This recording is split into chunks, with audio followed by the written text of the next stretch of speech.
Hello, everyone, and welcome to the sixth Bitesize Talks on Clinical Trials Information System, or CTIS. I am Vasiliki Papaioannou. I am a CTIS Change Management Officer in EMA. And before we begin our session for today, allow me to remind you a little bit the concept of these talks and explain a few housekeeping rules. Each bite-sized talk covers a specific CTIS functionality. We will focus today on the CTIS publication rules, including deferrals and CTIS public website. We will demonstrate these functionalities in the system, and throughout the session, there will be an opportunity for attendees to ask questions. Questions are collected as usual through Slido. And here on your screen, you can see how to use Slido. You go to www.sly.do and type in the event code July 20, or you can use your phone to scan the QR code, and this will take you directly to the Slido event.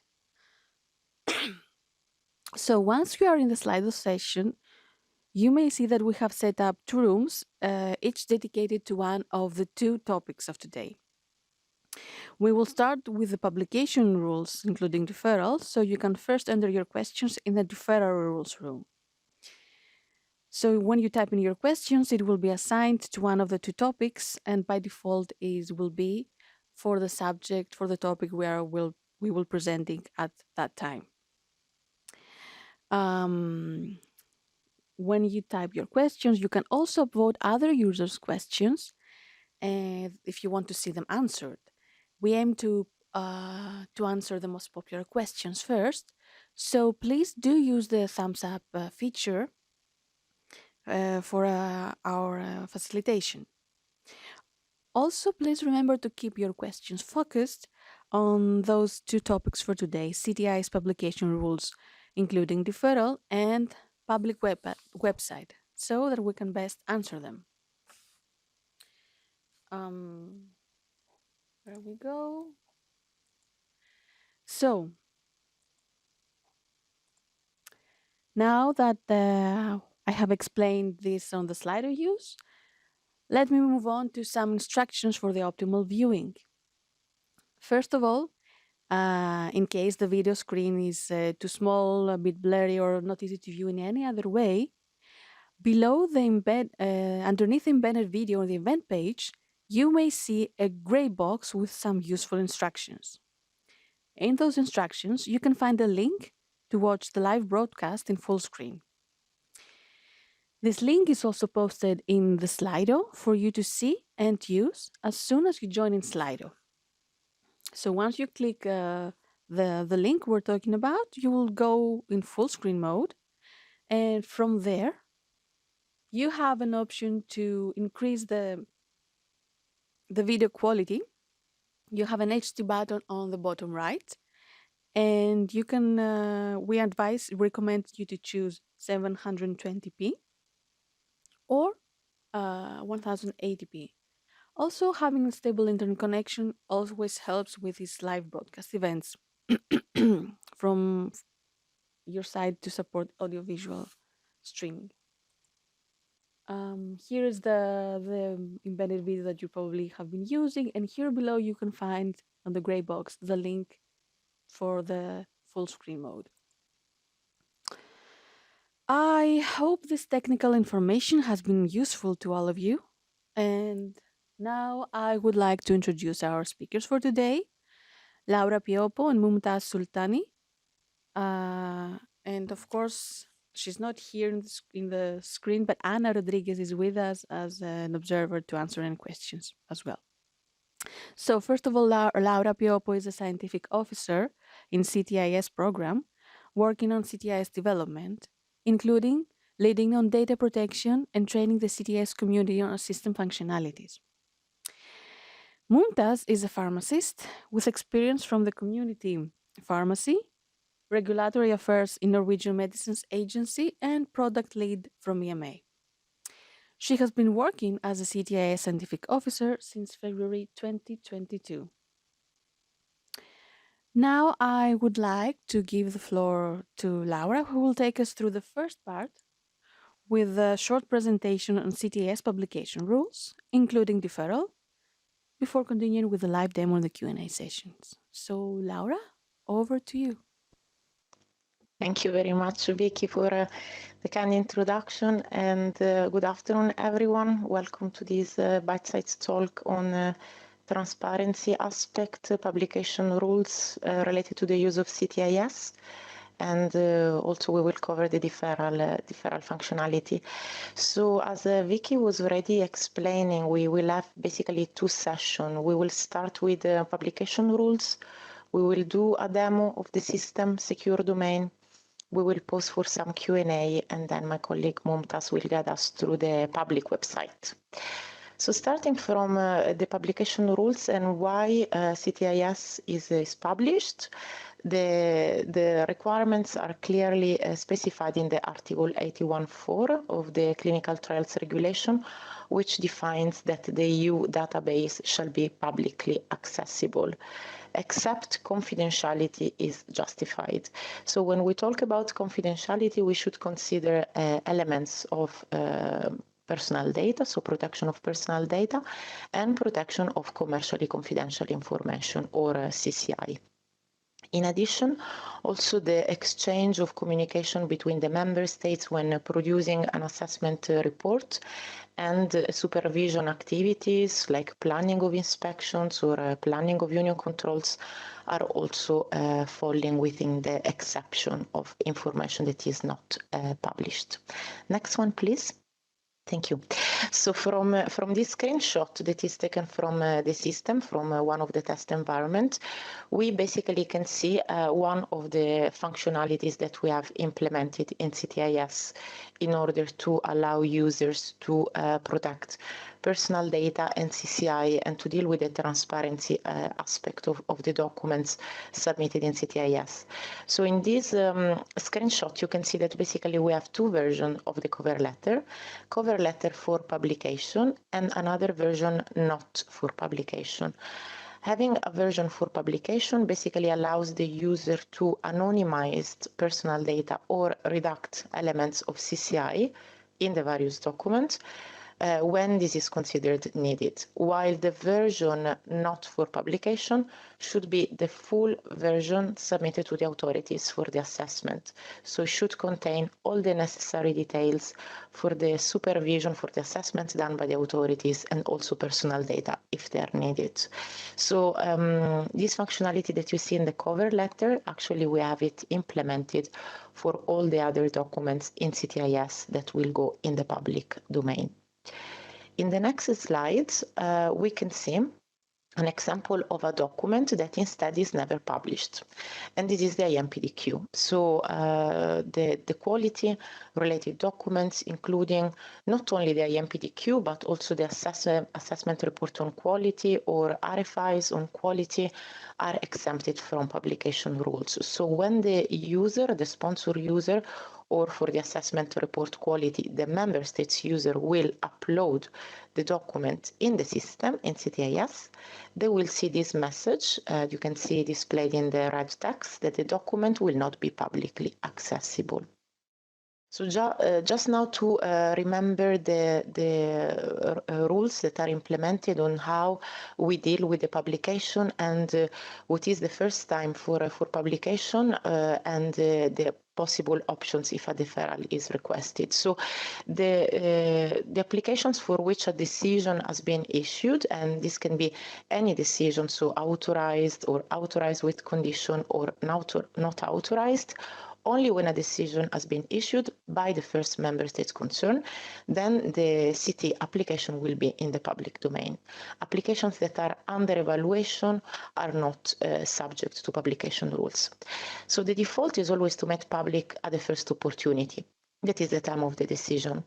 And the data and the document in CTIS will be public with few exceptions.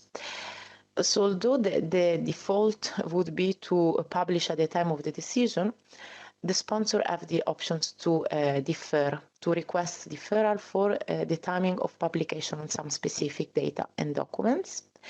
And I'm sure you know, because this document has been published on the EMA website for a few years now. Basically, we have different rules for different deferral groups based on the trial category. And this is all very well explained in the document, in the appendix on disclosure rules that has been published on the EMA website since 2015. So in the next slide, we can see what the sponsor can request to defer, depending on the trial category and depending on the trial phase. So we have category 1 trials that are basically the first in human, phase 1 trials, pharmacokinetics and dynamics, bioequivalence trials and biosimilarity. So for early development phase trials, basically the sponsor can request to defer the publication of quite few data and documents. So basically we have main characteristics, notification, subject information sheet, protocol and scientific advice, product-related documents, RFI, and results. And you can see that for some of the documents, the maximum timelines, so if the sponsor decides not to publish at the time of the decision, but to delay the publication, these maximum timelines are 7 years after the end of the trial in the EA. So we are talking not about global end, if the trial is conducted worldwide, but is end of trial in the EA. We should consider that if the trial is a category 1 trial, but is conducted in pediatric population or is part of a pediatric investigational plan, then the deferral of main characteristics, notification, and results, including layperson summary, cannot take place. For category 2 trials, so phase 2 and phase 3, the sponsor can request to defer a little bit less. You can see main characteristics are not included, results are not included, and also the timelines is a little bit shorter because it's a maximum of delay in publication after 5 years from the end of the trial in the EA. And for a category 3 trial, so phase 4 trials, the publication can occur at the latest at the time of the publication of the summary of results. So what you can see in this table that is really summarizing the functionalities is implemented in the system. And now we will go into the secure domain, and you will be able to see the implemented functionalities. Next one, please. So this is taken from CTIS, secure domain, and this is for a category 1 trial. So it's to give you a flavor of how it looks like. Basically, there are radio buttons, and you can choose as a sponsor whether you want to publish at the time of decision or select the timing for deferral, maximum 7 years in this case, and decide if you want to publish, for example, the main characteristics and notification at the time of submission of the summary of results. So what falls under main characteristics is really one of the questions that we receive more often. And basically, the main characteristics include quite a lot of data from the trial. So we talk about trial title, inclusion and exclusion criteria, main endpoints, secondary endpoints for the trial, product-related information, including strength, pharma form, active substance, and the part 2 documents. So it's really quite a lot that falls under main characteristics. That's why if we have a category 1 trial with deferral on main characteristics, very limited information is immediately available on the public domain, mostly on the sponsor details and some information on the PI. We will see more from the main characteristics also from the system, from the live demo. We can go to the next one, please. In these slides, basically instead what we can see is a screenshot from the authority secure domain, because if the sponsor applies and requests deferral, then also the authorities, the member states, when they are about to issue the decision on the authorization, which can be authorized with condition or not authorized, they have the possibility also to set the deferral for their document. So in this screenshot, you can actually see a good example, because for the RFIs, for example, we don't have a deferral. You can see that the publication time point is clearly specified in the system, time of the decision set by the sponsor, because the sponsor, when submitting the application, they have not requested, in this case, to delay the publication of their responses to the RFI, and the publication will occur at the time of the decision. So the member states cannot modify this time set. You can see it's read-only, and this time of decision also for the RFI raised by the member states. The situation is different for the documents because in this case, the protocol and the IMPD and the IB were deferred by the sponsor for 4 years.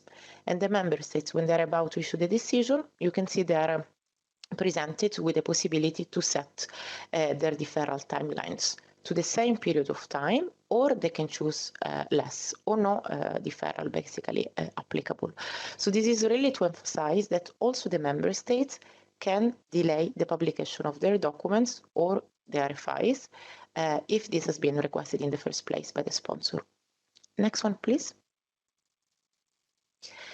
Yes, before we conclude, and maybe then we can stop for a pause for a first session of Q&A, I just want to remind everyone on the line that the use of the deferral is per trial.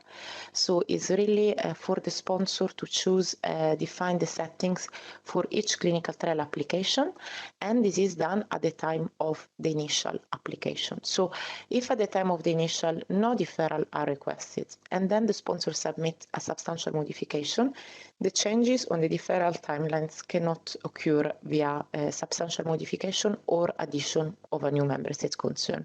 So it has to happen at the time of the initial application. Member states document and RFI can also be deferred, as we have seen from the screenshot.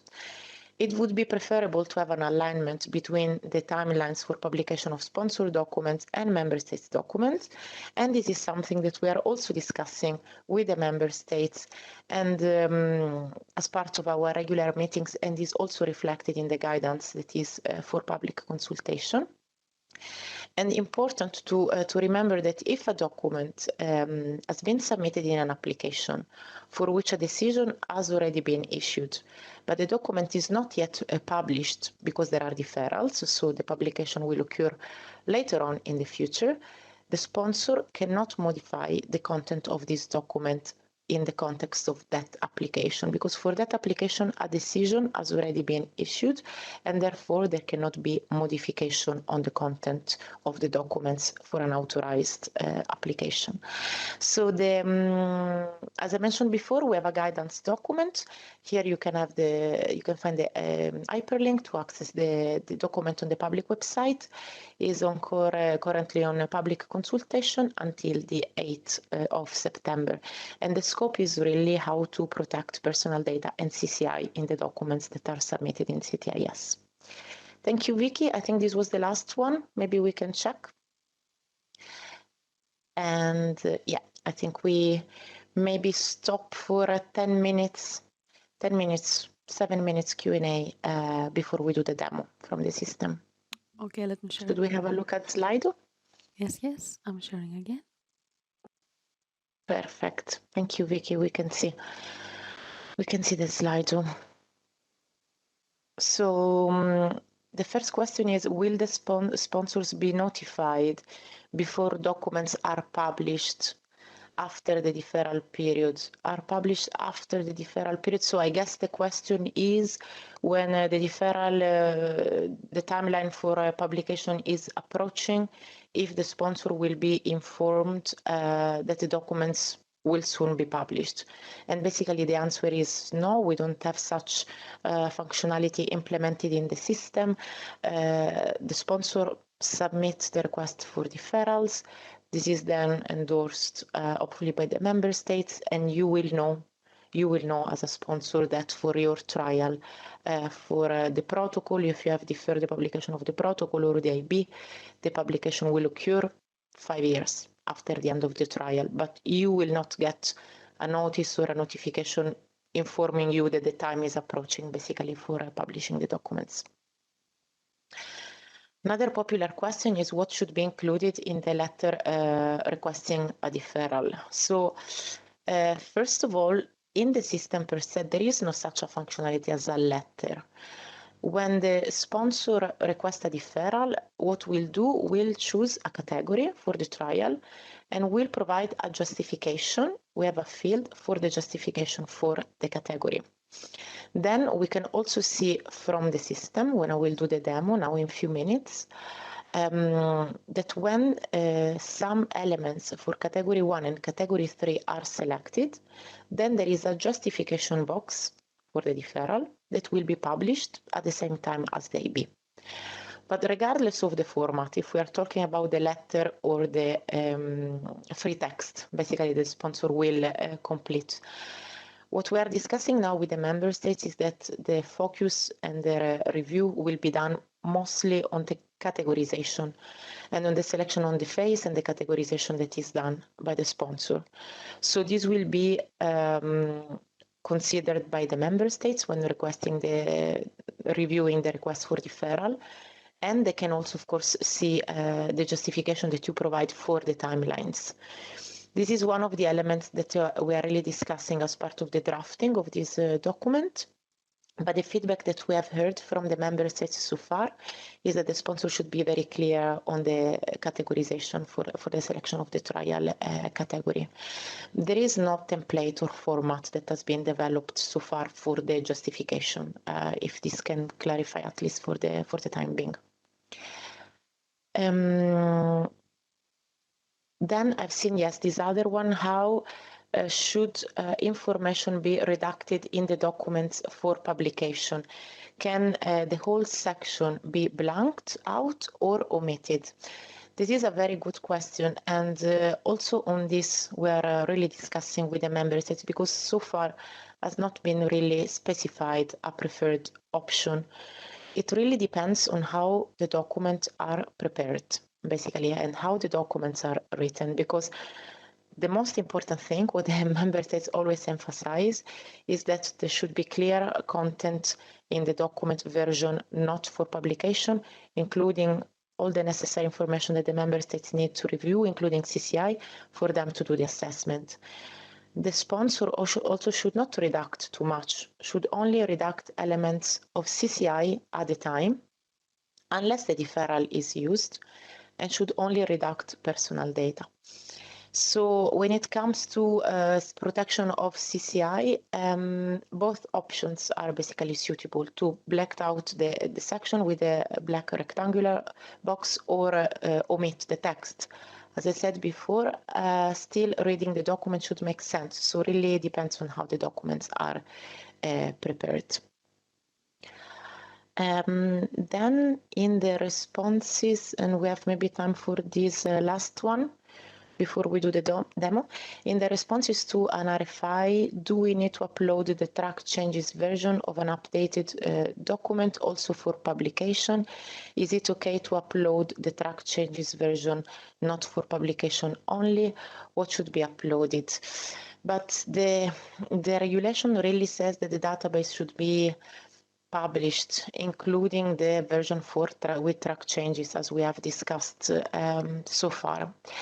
So in principle, I would say yes. So if you are modifying the protocol and you have changes that have been produced, then the version should be also clear in the public domain, with the reduction only of personal data and elements of CCI, so that you do not disclose more from one version of the documents rather than the other one.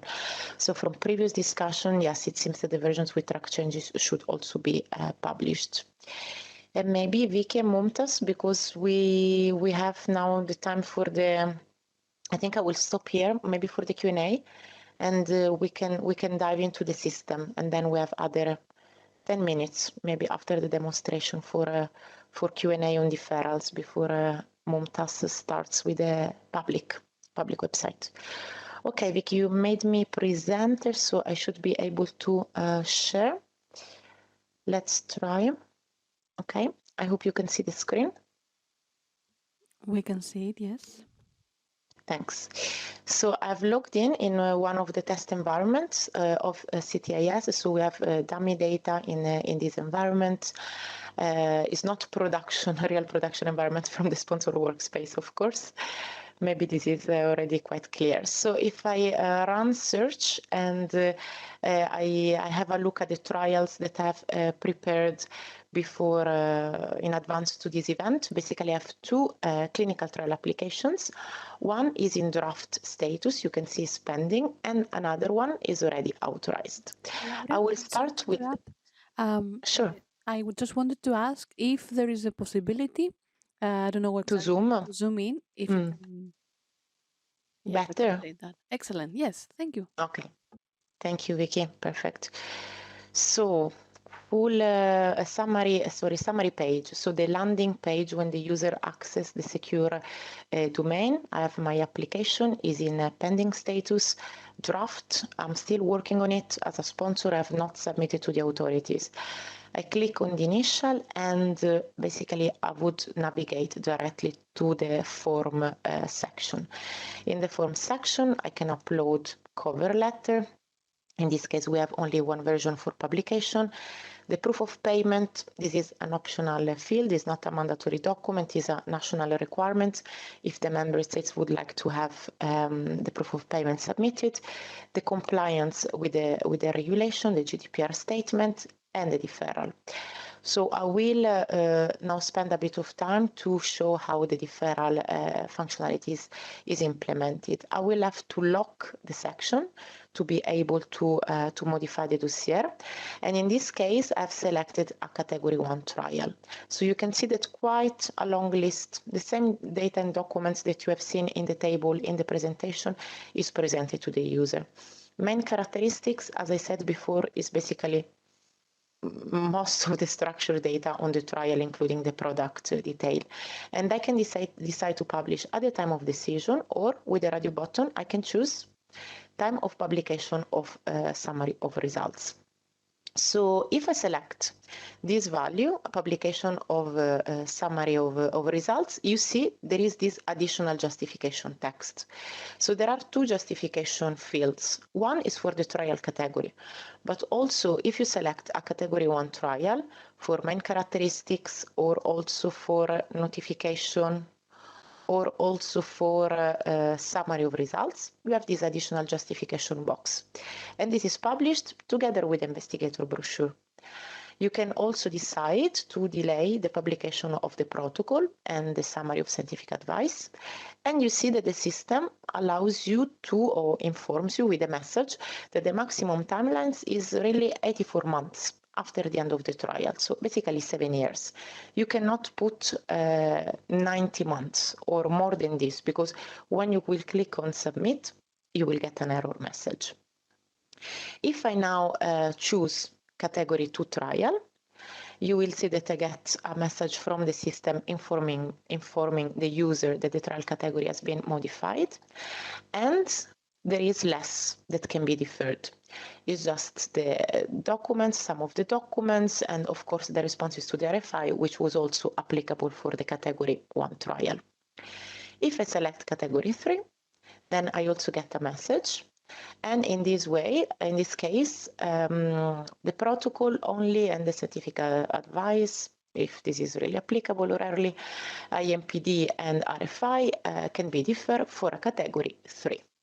So this is how the system is implemented, and you will be able to basically play with the radio buttons. If the trial is included, as I was saying before, in a pediatric investigational plan, or is conducted in pediatric population, then the main characteristics, the notification, and the results will be published at the time of the decision, so no deferral can occur. I will now quickly navigate to the other trial, that is a trial that has already been authorized, is a mononational trial that has been conducted in Austria. And as a sponsor user, I can see the timelines for deferrals that have been applied by the authorities through the evaluation section. So this is an authorized trial, a decision has already been issued, and if I click from the sponsor secure domain to the evaluation section, and here assessment overview, and I click on the plus, Basically, I can see, this is the same screenshot that I've taken for the presentation, that there are no deferrals on the RFI and RFI responses. The member states could not set a deferral for the RFIs because the sponsor has already decided to publish the responses to the RFIs at the time of the decision. But I can see that the assessment reports and the condition from the member states will be published in line with the same timelines as the sponsor documents. And of course, this is quite an important point to have alignment between publication of sponsor documents and member states documents, and this is something that is reflected in the guidance and is currently being discussed with the CTIS users. So maybe I'll stop sharing, but I can go again into the system in case we have questions and you would like to see more the functionalities. But I hope this clarifies a bit, gives you a flavor of the functionalities in CTIS for deferrals. Thank you, Vicky. We can see Slido again. Right, here we go. Thanks. So there is a question on the manual, a manual for publication. Is there an updated final version of the manual on publication? I'm not clear. Maybe the colleague on the line can further clarify or follow up on the question on the manual. What we have already published are quite few documents. So we have the transparency rules, the appendix on disclosure rules. That is the main document I was referring to, published in 2015, defining the transparency rules. Is a document that clarifies what is a deferral, the trial categories, and so on. Then we have the guidance that is currently on public consultation, more for the content of the documents on how you can protect personal data and CCI. And then we are also working with the training team to update one of the Excel spreadsheet with the data listing. Probably you know already these documents are available in the public domain, to include new columns and more text to clarify what can be deferred, what is published, what falls under the grouping of main characteristics. So I hope this clarifies and addresses the question, but a manual per se, we don't have a manual in the material that has been published so far, but hopefully it's clear. Otherwise, please follow up with the question. Okay, why was the date of the deferral changed to default, date of decision, even though we selected them appropriately? Years after the end of the trial. This is a bug in the system and there is an explanation for changing to default. This we really need to look if it's a real life example that you are providing now in the Slido. I strongly suggest we raise or you raise a service desk ticket, and this will be escalated internally if there was a change. Laura. Anna, yes, please. Yes, I can confirm that there is a bug in the system where the user selects a date and then go back to the default. So, and then we are working on that. So I cannot provide too much information on when this will be addressed, but yes, there is a bug in the system. In any case, please, it's very important that before reporting something in CTIS, you look at the list of known issues, because we may be already aware of this and probably it's listed in the list of known issues, so you know that we already know, and then there will be some planning on when things can be done or not. So before reporting anything to the service desk, please go to the list of known issues that you can find in our website. At the top there are a set of tabs. In the last tab is support, and in the support area you will find the release notes and the list of known issues. Okay, but yes, there is a bug in the system about this. Thank you, Anna, for the clarification, important clarification. How to decide if the deferral gets granted? What are the criteria? So how to decide, I mean, it will be the member states deciding on whether they will grant the deferral or comment on the timelines. So as I was saying before, we hear the member states saying that they will look mostly at the categorization that is done, and they will probably accept the timelines that are proposed. The criteria are basically the trial phase and the category that you select. So this is the feedback that we are getting. But I also would like to emphasize, because maybe this was not explained so much in detail in the presentation, you basically will have two options: reduction for protection of CCI, or applying deferral.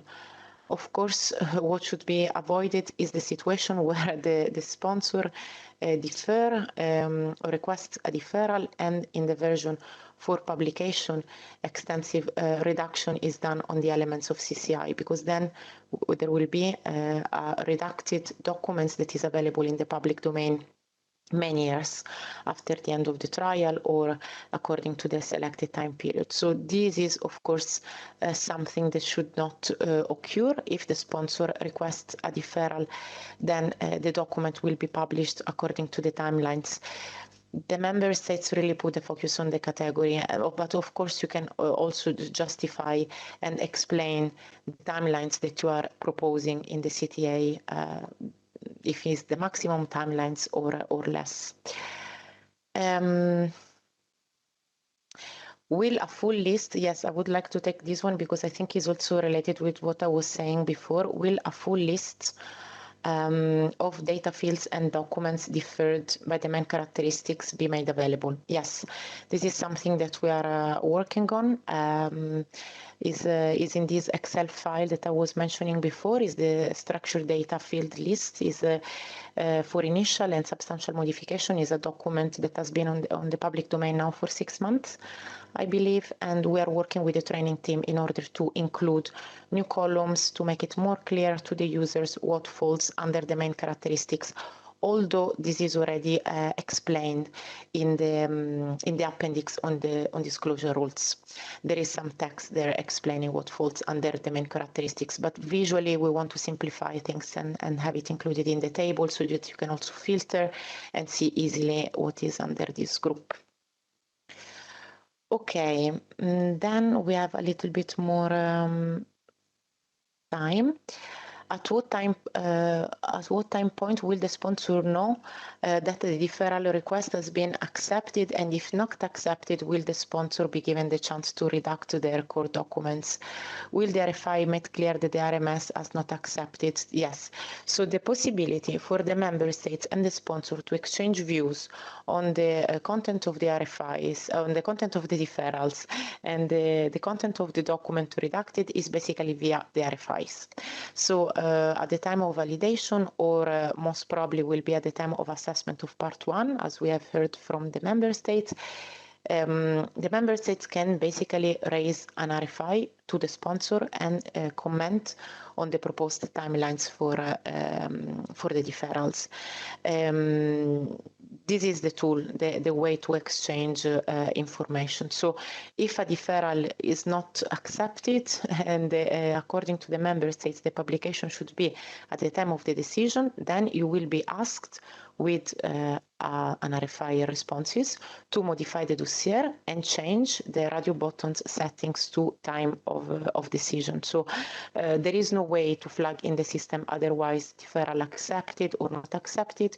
Basically, if the member states do not agree with the proposal, they will let you know with the RFIs, and then this, of course, then might impact also the content on the document, and you can update new version and provide new version of the redacted documents during the evaluation phase. So then Czech Republic requires all patient-facing info to be included in part 2. For license questionnaires where the license holder does not allow the document to be made public. Okay, for this one, for national requirements, I think we should maybe discuss outside this forum, because the regulation is really clear on the content of the dossier. And we should only have in part 2 the documents that are requested according to the regulation and are part of the Annex 1 listing and the placeholders in CTIS. I think this is maybe more a matter of discussion with the national concerned national competent authorities, because The documents that are to be provided in Part 2 as well as in Part 1 are clearly described in the Annex 1 of the regulation.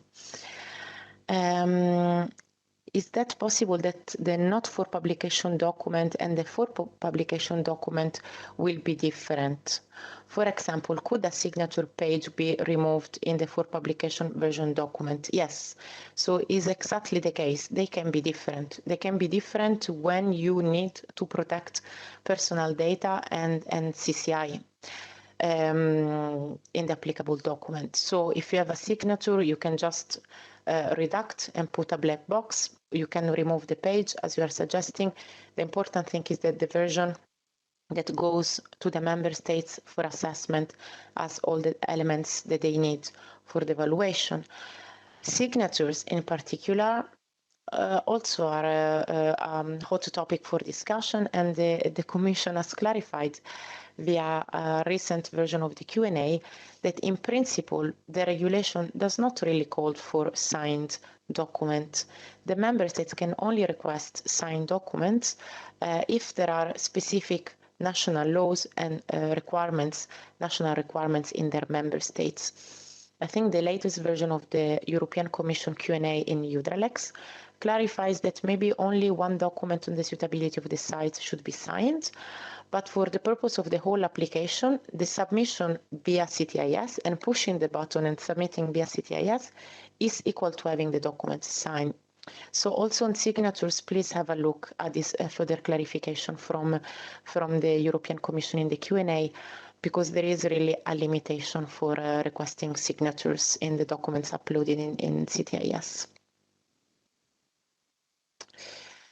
Based on the first assessment report made public in CTIS, we think that the volume of data about the IMP is huge.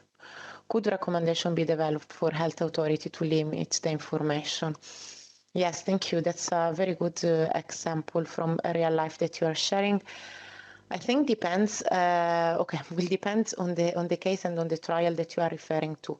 In principle, we have seen that for category 2 and 3 trials, information on the products are published because the main characteristics cannot be deferred for category 2 and 3.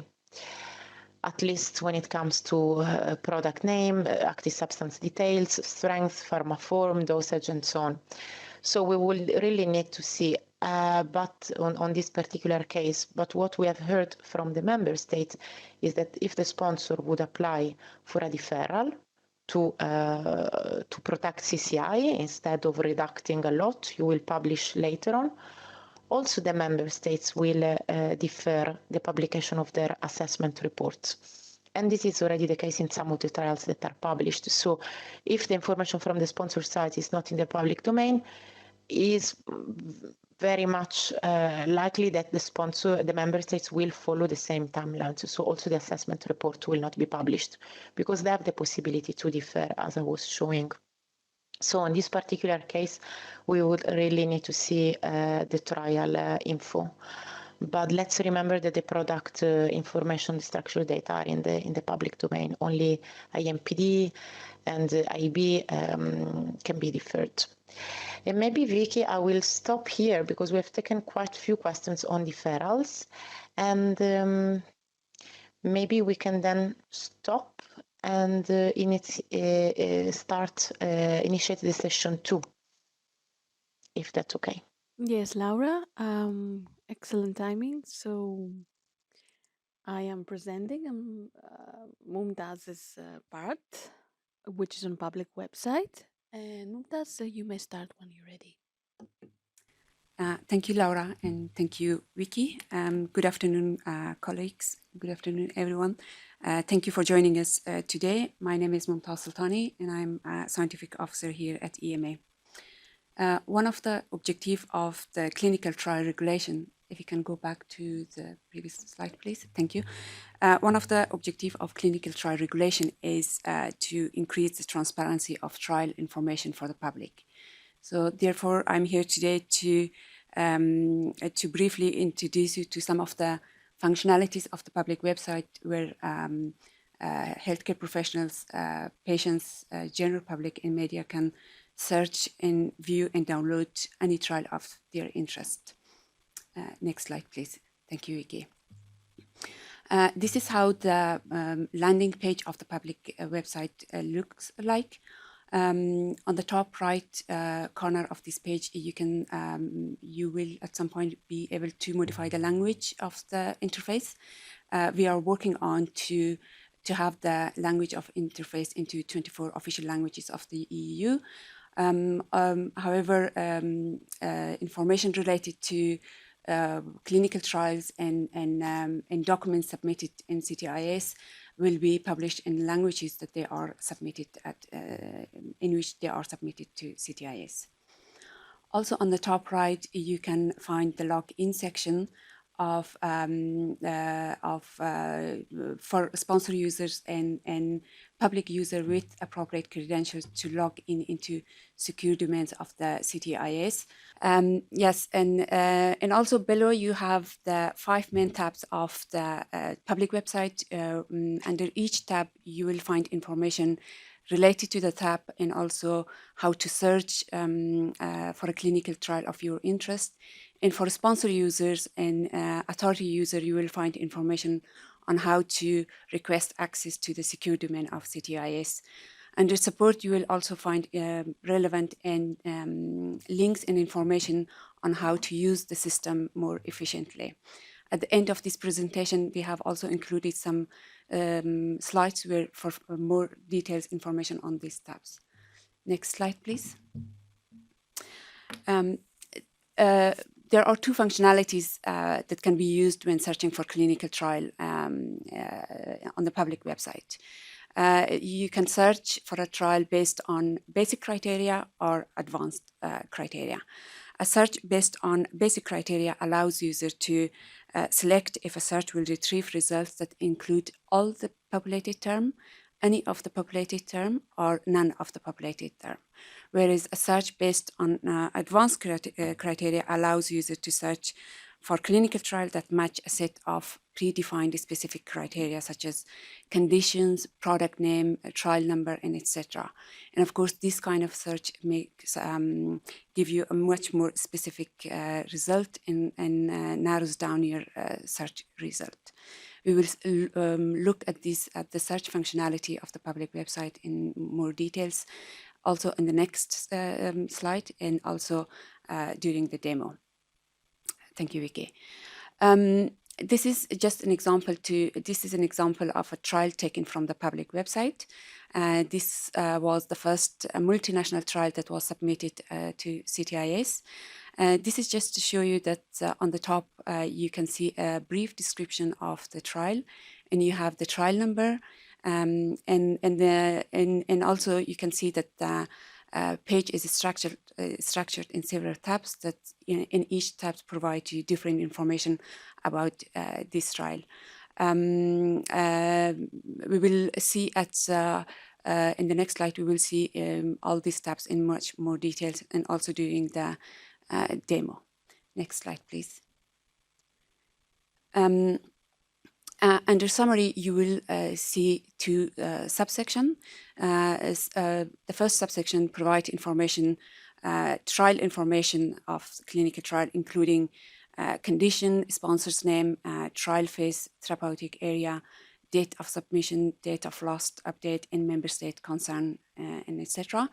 Whereas the second section of the summary provides the overall status in each member state concern, including decision date, last update, the start date of the trial, recruitment status, and etc. Full trial information tab displays a comprehensive data and documents submitted by a sponsor for each clinical trial, including trial-specific information of Part 2 and country-specific details for Part 1. Event subtabs displays any events that may have occurred during the conduct of clinical trial, including unexpected events, serious breaches, urgent safety measures, inspection reports from countries outside the EEA, etc. Trial result tab displays summary of result and layperson summary of result. And corrective measures tab displays possible measures taken by member state concerned as part of their supervision activities to ensure adherence to the clinical trial regulation. And you have again the last sub-tab is inspection records tab, which displays information related to inspection performed to the trial or inspection performed by authorities to the trial and or system or facilities related to that trial. Next slide, please. So until now, we discussed what information can be made public, and as you heard from Laura's presentation, that by default, any document submitted in CTIS, unless with some exceptions, will be made published at the time of decision or when the deferral time is ended. However, there are some documents that will never be publicly available. And this is, for example, any quality-related information that includes the IMPT quality, scientific advice on quality, quality-related requests for information raised during the assessment, and quality assessment, quality draft and final assessment reports will not be made public. Also, any draft of assessment report will not be published. Versions of documents that sponsors include into not for publication part of the CTIS, which include personal information, and also financial agreement between sponsors and investigator sites. These are the list of the documents that will not be made public. I think this is all I had for my presentation. Maybe we can look at the Slido and see if we have any questions. Yes, we don't have enough questions yet to go. So okay, we can go to demo and then we can give more time to Laura. Yes. So let me make you a presenter. Yes, this is how the public website, the landing page of the public website. As I mentioned, we have on the top right, okay, let me just, on the top right, we have the login section. Sorry, on the top, okay, sorry. On the top right, we have the login section where member state users and sponsored users with appropriate credential can log into the system very quickly and easily. However, for the public website, you don't need to pre-register yourself. The public website is available for everyone interested. And here you have the 5 main tabs of the public website. Under each, you will find information about each tab. I will focus mainly on the search functionalities of the public website. But before going to the search tab, I just wanted to show our sponsor users the tab that we have for sponsor users. Under this tab, you will see information on how to log into the system. And if you don't have an EMA account, you are recommended to register yourself or to create an EMA account first before you could request for access to CTIS. And here you will also find useful links and information to our training materials on this subject.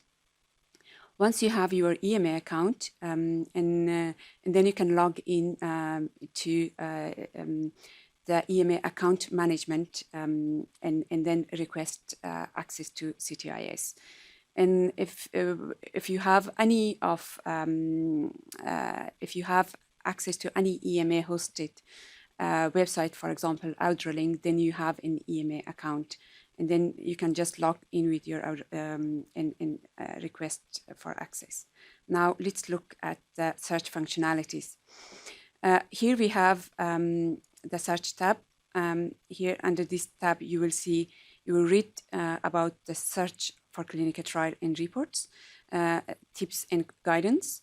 This is where you can search for a trial of your interest, and you also see union control reports.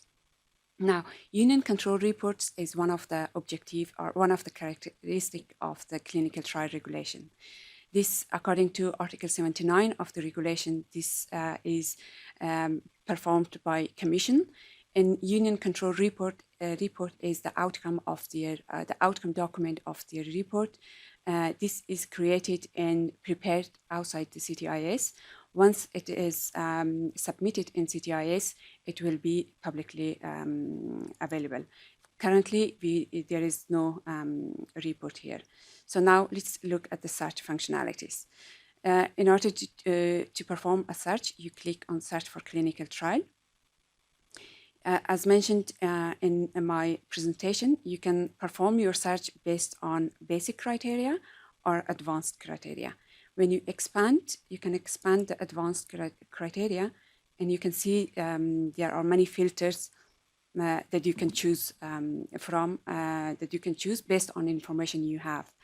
And of course, as many filters you choose, as more specific your search will get. And for example, if I want to know how many trials we have on the public website, I can just do a search, and I can see that I have 34 trials on the public website. These are regardless of their status. But of course, 34 is not many now, but at some point, the list will get much longer than what you have today.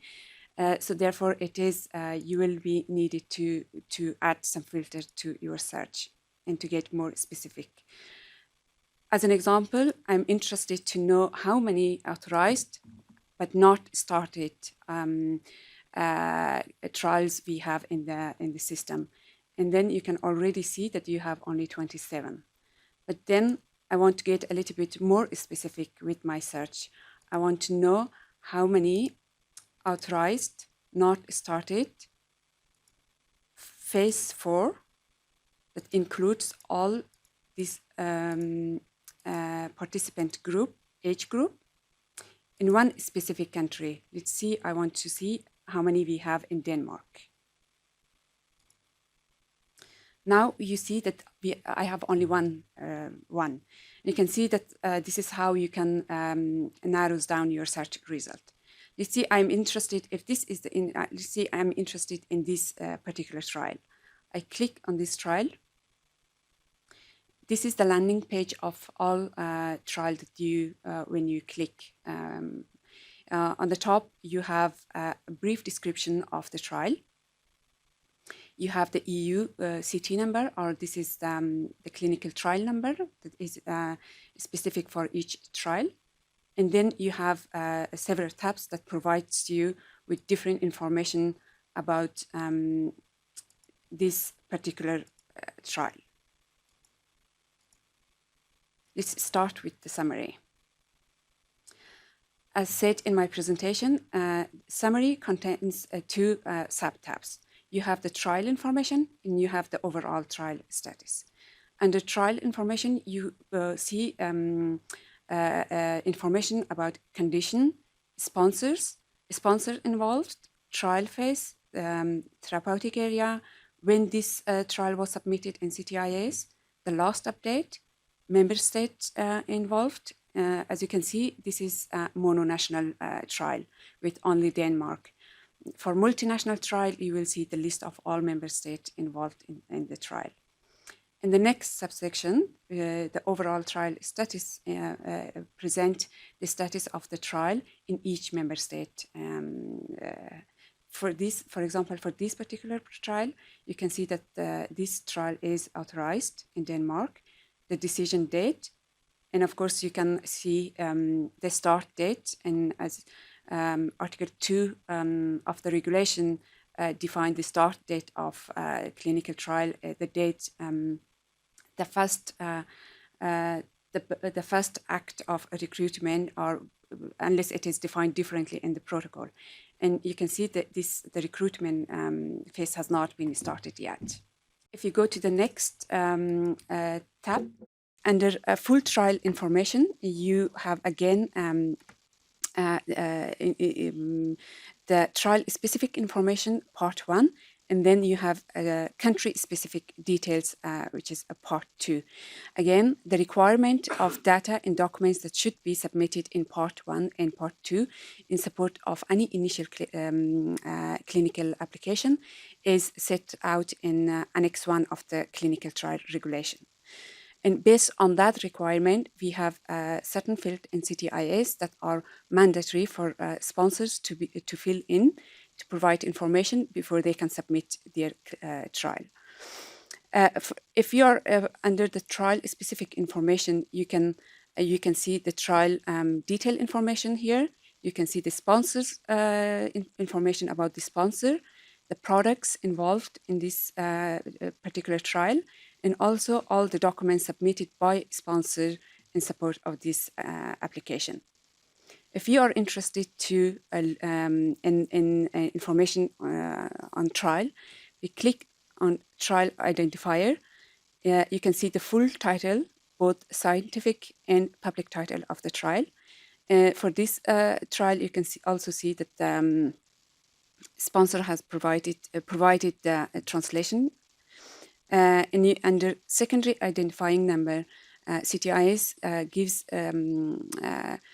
sponsors the options to indicate whether the same trial is being conducted in other region in the world.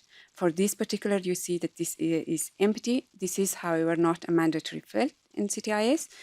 For this particular trial, you see that this field is empty.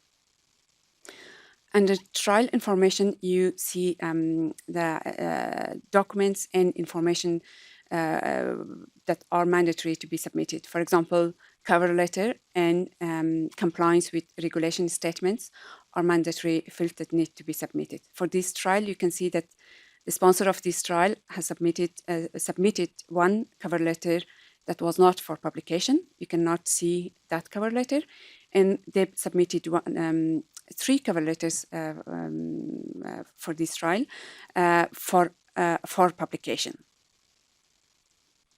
And you can also look at and you can click on each document and you can see the content. And also the same for compliance with the regulation. You can look at the content of the document. Here we have also a sponsor who has indicated that this is a low intervention clinical trial. For the definition of what is low intervention, I refer you to Article 2 of the Clinical Trial Regulation.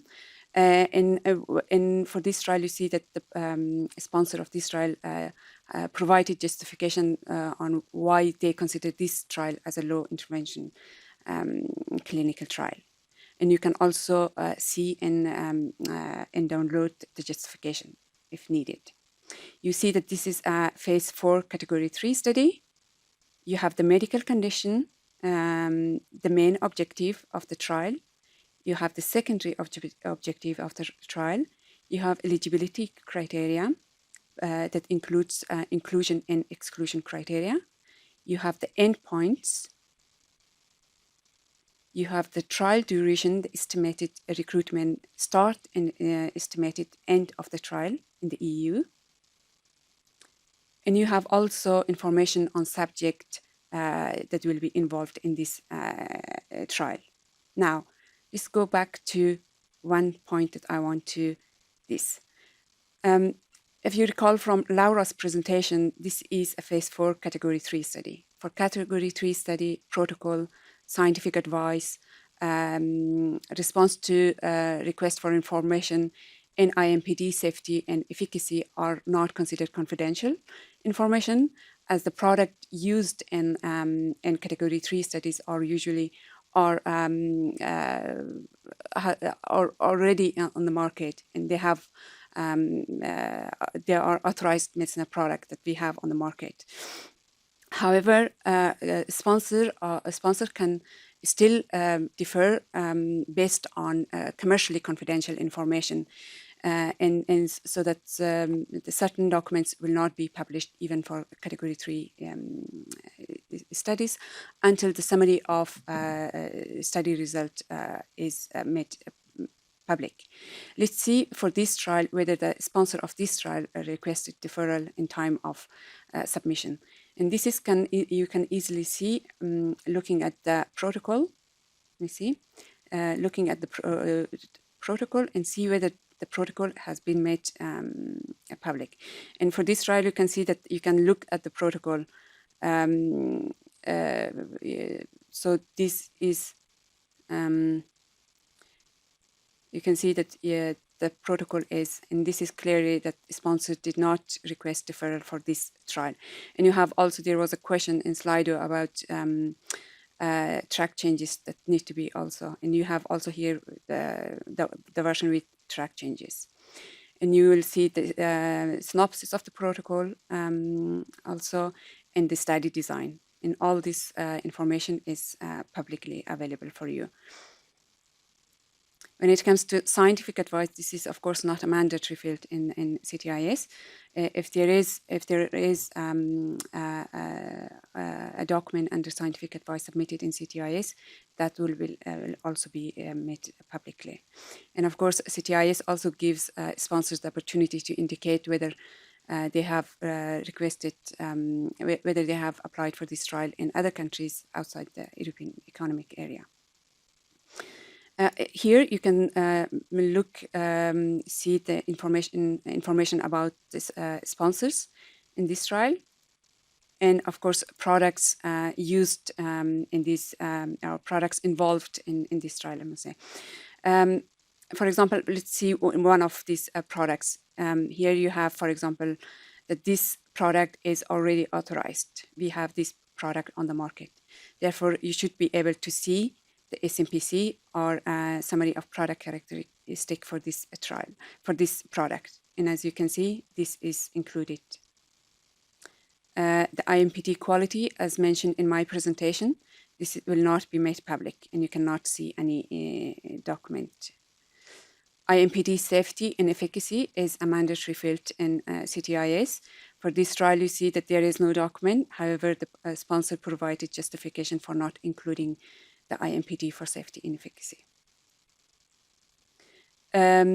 Yes, and here we have all the documents submitted in support of this, submitted by a sponsor in support of this application. In country-specific details part 2, we have the numbers of the subject that will be involved in this trial. You have the trial site, and you have also all documents related to part 2 in this section. Now, these are the sponsors' documents that are submitted. If you are interested to see the assessment report prepared by the member state, you click on the top right on the application tab. You can view, click on the view, and then you have the assessment reports. You have validation, RFI, if there was any RFI, validation conclusion. You have the assessment reports, conclusion of the assessment, and you have the assessment report. This is also, you can click on and you can view and see the assessment report. And if there was any request for information, it will be visible here. This is a mono-national trial. However, for multinational trial, if there is a disagreement between member states, the justification for their disagreement will be appeared here. For the similar to part 1 or part 2, you can also see the documents, the assessment reports, conclusion, assessment report, and request for information related to part 2. At the end of this tab, we have the decision, and you can see that the decision. You can see the decision date, the authorized, part 2 conclusion acceptable, and for each for multinational trial, decision from all member states will appear here. But let's see if you have a trial with which is authorized with condition, and then the justification for condition will also be visible in this. So until now, we saw all the publication for a trial that is not subject to deferral. I have a very, I have a trial. Very briefly, I want to show you how information is, how much information is visible for a trial. for which deferral is requested. I have the trial number, so I quickly copy paste the trial.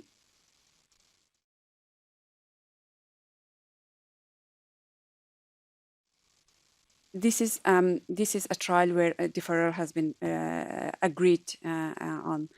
As you can see, the information, this is a trial with deferral on main characteristic. You cannot see the condition. You see only sponsor's name, when it was first submitted, the last update. You don't see member states involved in this procedure. You see the decision date, start date, and you see the recruitment has also been started. For full trial information, for documents submitted by sponsors, you don't see anything. For part 2, you don't see anything. All documents, nothing is attached. For assessment reports, you see the conclusion. You don't see any information about, you don't see any document.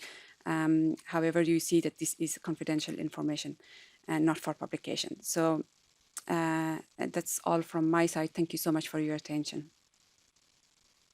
Thank you, Mumtaz. I will present now the questions that we have received. Yes. Thank you, Vicky. I think there were already some questions which Mumtaz addressed with the demo, actually. Like there were questions on how can I see an RFI from public domain, and you showed. Yeah, maybe we can go through there because we have 15 minutes, no, 10 minutes, right, 10 Vicky? minutes. Because we will have some closing remarks. We can go through some outstanding questions. Until then, we have some important announcements. And Laura and Mumtaz, if any question has been already addressed, we can skip it and go to the next. So you lead, and I will follow. Yeah. Mumtaz, would you like to read and take something or ask? I mean, or we prefer to proceed? Go ahead, Laura. If you see anything that Okay. Related to deferral, please go ahead. Yeah, for example, no, thank you. There was this one trial that Mumtaz has shown with the deferrals. So this already addressed the question, can you only search trials that are not making use of deferrals functionality?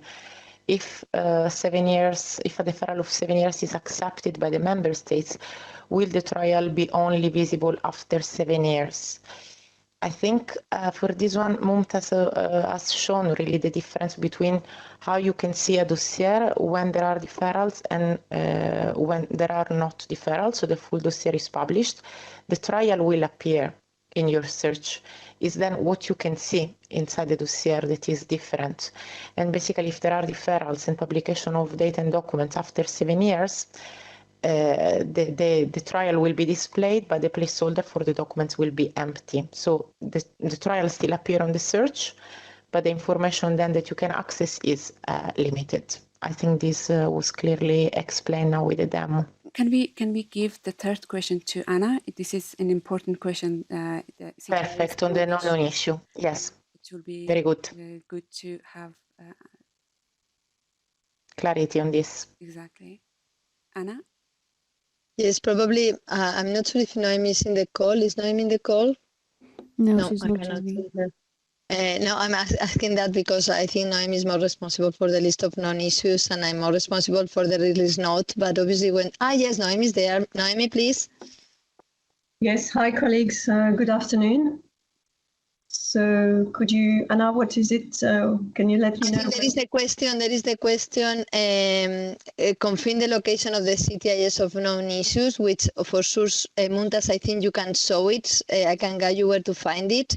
And I think it's important that we show it to you so you are aware where to find it and which are the known issues. And then you have this question, how frequently is updated? So because you are more responsible for the list of known issues, I was hand over that question to you. But perhaps we can start with Mumtaz showing where to find or the list of known issues. If you go to you said your screen, Mumtaz. the public website? Let's take another question before we go to this one. Or perhaps in the meantime, Noemi, you can reply the frequent, how frequent is updated.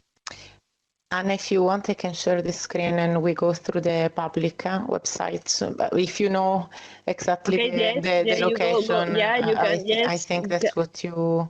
Yes, you can go there, please. Yeah, if you give me a second, Anna, to open the public. Okay, who's going to share? I'm sharing, Vicky, no worries. Okay. No worries. Okay, Anna, guide us. Okay, so here you see the tabs at the... No, but this is not the website. Can you go to the CTIS website? This is the EU EMA clinical corporate website. trials. No, you are in the EMA website. You are not in the. You want to go in CTIS. public? Yeah. Okay. As long as we are clear. Yes. Okay. Here you have the tabs at the top, and the last one is the support.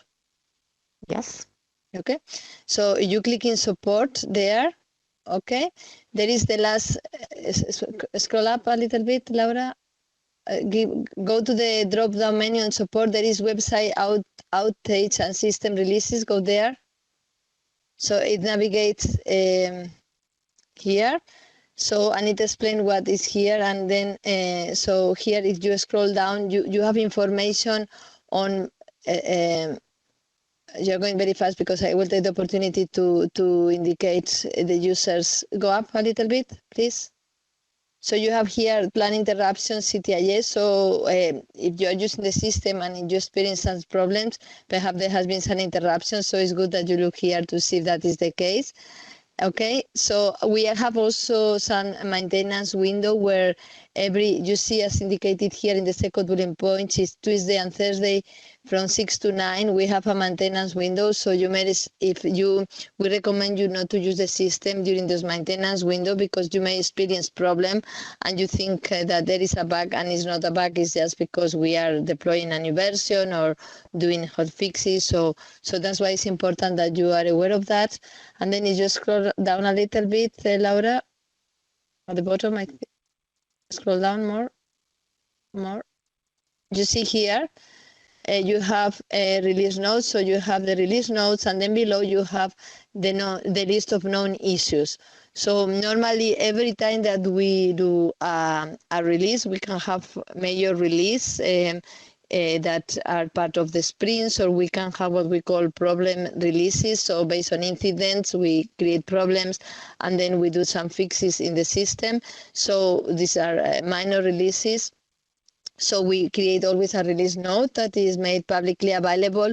And from here, where you are informed on what has been fixed or improved in the new version that has been deployed, and also we review the list of known issues. But I think the list of known issues, and that's why I'm asking Noemi, are reviewed sometimes more often, more frequently, and it's important that before reporting to the service desk, you check what is the list of known issues in the latest version of the system, just to see if it has been already notified and we are aware of that, because then there is no point for you to report it because we know already exists and it's in our radar and we will plan at a certain point in time when it will be fixed. And therefore, so the release note are for sure the frequency is every time that there is a release.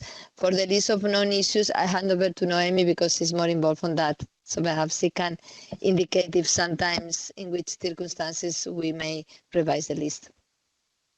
Yes, thank you very much, Anna. Thank you for the explanation and give me the opportunity to further clarify the known issues. I think there's nothing more to add, really, is that what you said is absolutely correct. I think we revise this document as soon as we have a release, because in the release we would endeavor to correct some of the system behavior that we're aware of that needs to be corrected.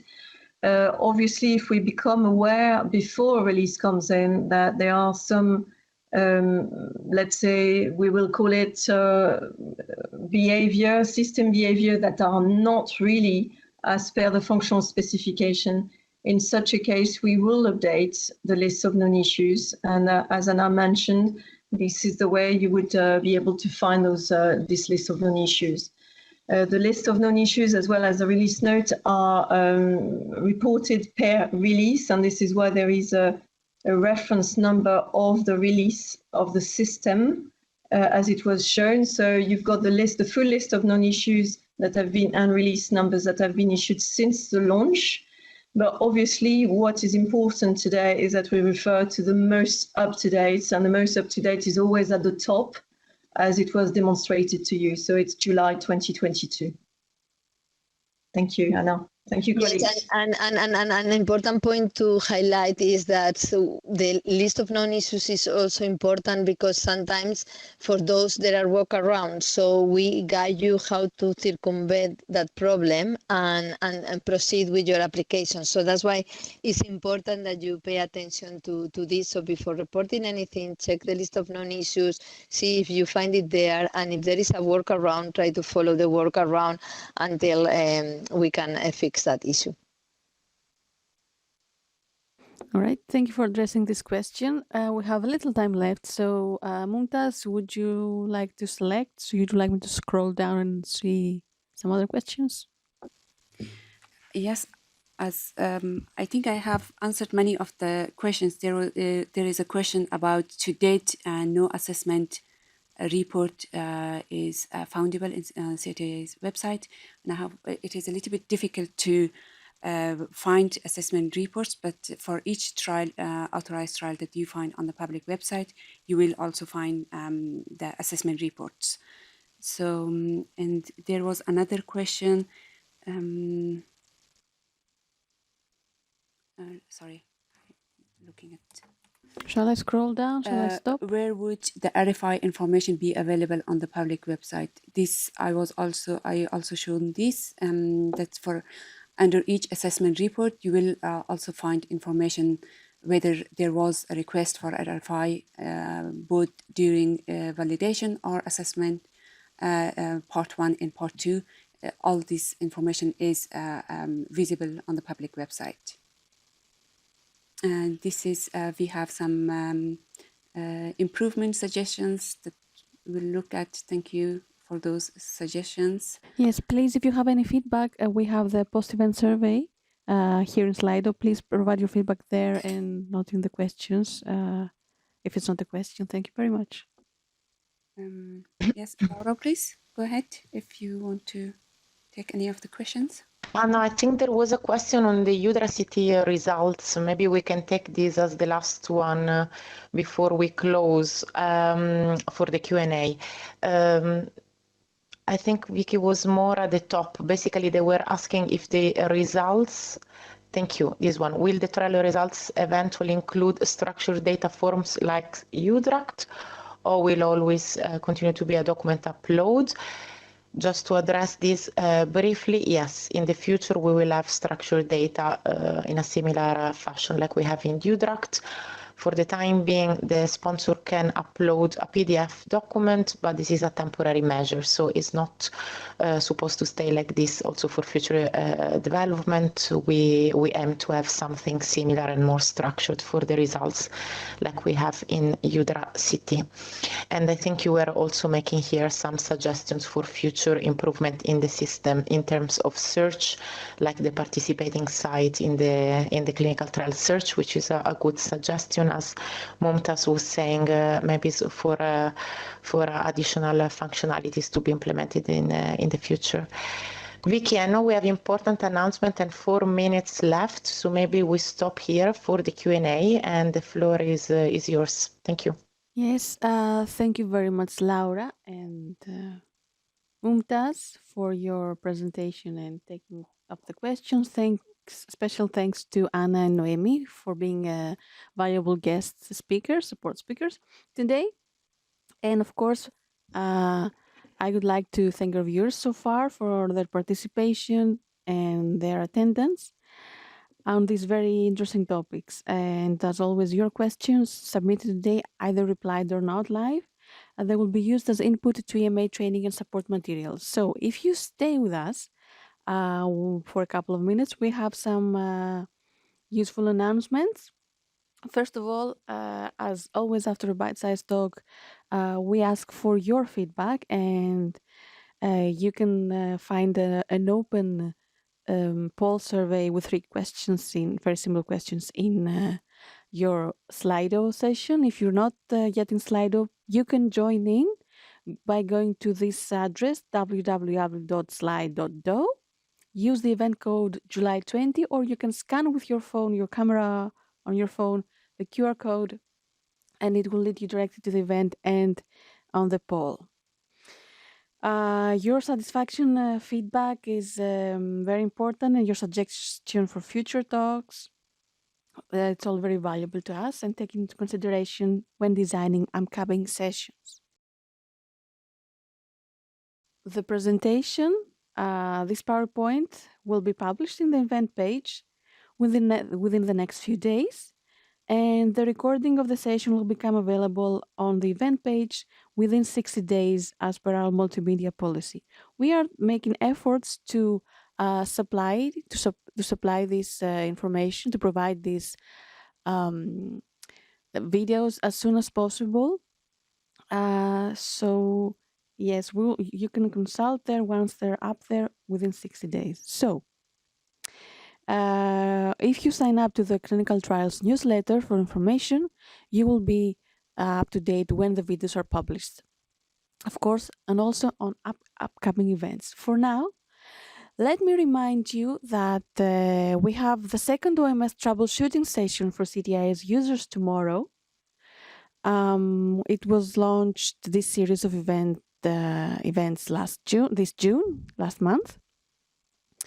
And for these events, the questions related to OMS issues are collected via Slido, and you can submit them up to 1 week before to the day of each session. So for this session, the questions have been already collected, but you can submit your questions for next sessions.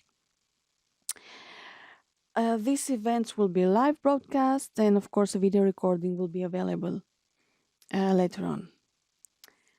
We have a CTIS walk-in clinic next month on the 22nd of August, where you can come in with any questions on CTIS, and our CTIS experts will be there to address them. It's the same system like our live Q&A session. And our next bite-sized talk will be on notifications and will be held on September. We're taking a summer break, and it will be on the 22nd of September. So, on another but related note, we are opening the third survey for the CTIS for access to the CTIS sandbox, the CTIS training environment. It will be announced on our newsletter, which will come out early next week. The link will be there for everyone to participate in the survey and to express the interest to access the CTIS sandbox. And the survey will be open until September 23rd. For those attendees that are not yet aware, the CTIS sandbox, the CTIS training environment, allows users to explore the system configuration functionalities of CTIS and processes related to submitting a clinical trial application in a testing environment. So, with all that being said, our event has come to an end. Thanks again for everyone participating, our speakers, and of course you attendees and viewers. And we hope you have enjoyed this bite-sized talk, and we look forward to hearing your feedback in the Slido polling. Wish you a lovely summer, and we will see you back here in September. Thank you.